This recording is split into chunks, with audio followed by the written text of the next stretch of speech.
नमस्कार, आप देख रहे हैं दिल्ली ग्लो न्यूज और मैं हूं आपके साथ मानवी ठाकुर। शुरुआत करते हैं आज की खास खबरों से। बीजेपी ने अपने ही पार्टी के माइनॉरिटी विंग के ऑफिस बियरर को प्रिसाइडिंग अफसर बनाया, यानी कि जो शख्स घोषित भाजपा का सदस्य है, उनका ऑफिस बियरर है, पदाधिकारी है, उस माइनॉरिटी विंग के सेक्रेटरी को प्रिसाइडिंग अफसर बनाकर उसकी देखरेख में चुनाव कराने की घोषणा करी। चुनाव में जब वोटिंग समाप्त हुई और काउंटिंग की बारी आई तो इस भाजपा के ऑफिस बियरर प्रिसाइडिंग अफसर ने किसी भी पार्टी के इलेक्शन एजेंट को आगे नहीं आने दिया। आप सब जानते हैं, आप सब चंडीगढ़ मेयर चुनाव देखते आए हैं, जब भी वोटों की गिनती होती है तो इलेक्शन एजेंट, तमाम पार्टियों के इलेक्शन एजेंट अपनी आंखों के सामने काउंटिंग टेबल पे खड़े होकर काउंटिंग करवाते हैं। लेकिन पहली बार इतिहास में देखा गया कि इलेक्शन एजेंट्स को दूर कर दिया गया, उन्हें टेबल के नजदीक नहीं आने दिया गया। और उसके बाद जो हुआ, आपने देखा कि कैसे भाजपा के इस पदाधिकारी ने, जो प्रिसाइडिंग अफसर था आज के चुनाव का, उसने अपने पेन से बैलेट पेपर पर इंक लगा लगाकर उस सारे बैलेट पेपर को इनवैलिड किया और फिर चुनावों की गिनती में, वोटिंग में, वोट काउंटिंग में उस एक एक बैलेट पेपर को इलीगल घोषित किया।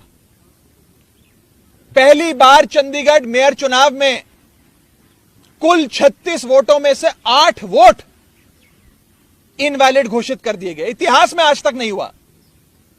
आम आदमी पार्टी और कांग्रेस के गठबंधन को 20 वोट पड़ने थे, हमें 12 वोट पड़े और हमारे 8 वोट इनवैलिड घोषित कर दिए गए।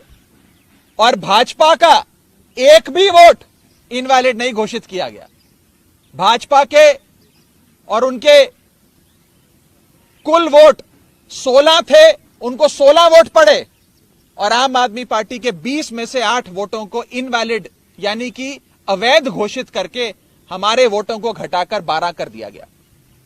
साथियों, जब भी किसी भी वोट को अवैध घोषित किया जाता है या इनवैलिड करार दिया जाता है तो उस वोट को दोनों पार्टियों के काउंटिंग एजेंट को दिखाया जाता है अवैध घोषित करने से पहले। यह डमी बैलेट पेपर है जो मैं आप सबके सामने लाया हूं। जब काउंटिंग के दौरान इस प्रकार के बैलेट पेपर को इलीगल घोषित किया जाता है तो प्रिसाइडिंग अफसर, अगर मान लीजिए मैं प्रिसाइडिंग अफसर हूं, तो मैं दोनों पार्टियों के इलेक्शन एजेंट को वो दिखाऊंगा बैलेट पेपर की, देख लीजिए यहां इनके निशान बाहर लगा हुआ है, ये इनवैलिड है, मैं इसे अवैध घोषित कर रहा हूं। ऐसे दोनों पार्टियों के इलेक्शन एजेंट को दिखाया जाता है और दिखाने के उपरांत उनकी सहमति से, और जो डीसी चुनाव हैं, जो डिप्टी कमिश्नर बैठे हैं, उनकी सहमति से इस वोट को अवैध घोषित किया जाता है। लेकिन आज ये नहीं हुआ। आज ना इलेक्शन एजेंट को दिखाया गया, ना डीसी को दिखाया गया, और बस एक एक कर आम आदमी पार्टी के वोटों को और कांग्रेस पार्टी के वोटों को अवैध घोषित कर दिया गया। यह दिखाता है कि भारतीय जनता पार्टी इतने छोटे से एक मेयर के चुनाव में, म्युनिसिपल कॉरपोरेशन के मेयर के चुनाव में, अगर इस प्रकार की गैर कानूनी असंवैधानिक घटनाएं को अंजाम दे सकती है, तो आप सोचिए कि लोकसभा चुनाव की हार देखते हुए ये लोग क्या करेंगे।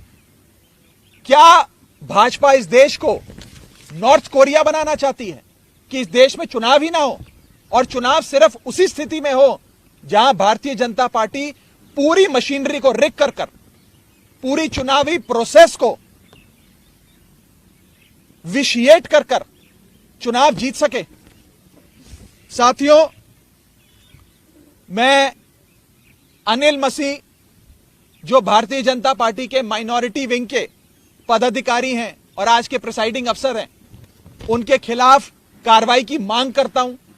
आपराधिक मामला दर्ज होना चाहिए और उनकी गिरफ्तारी होनी चाहिए। ऐसे लोग और ऐसी पार्टियां जो हमारे देश की लोकतंत्र की सरेआम हत्या कर रहे हैं, उन लोगों को बाहर रहने की कोई आवश्यकता नहीं है। उन लोगों की सही जगह जेल है, उन लोगों को जेल होनी चाहिए। और मैं एक और आपको फैक्ट बताना चाहता हूं, जब भी काउंटिंग के दौरान कोई भी इलेक्शन एजेंट पार्टी का ऑब्जेक्शन रेस करता है तो उस ऑब्जेक्शन को डिप्टी कमिश्नर और वहां पर बैठे जो इलेक्शन ऑफिसर्स होते हैं उनसे सलाह मशवरा करके उसका हल किया जाता है।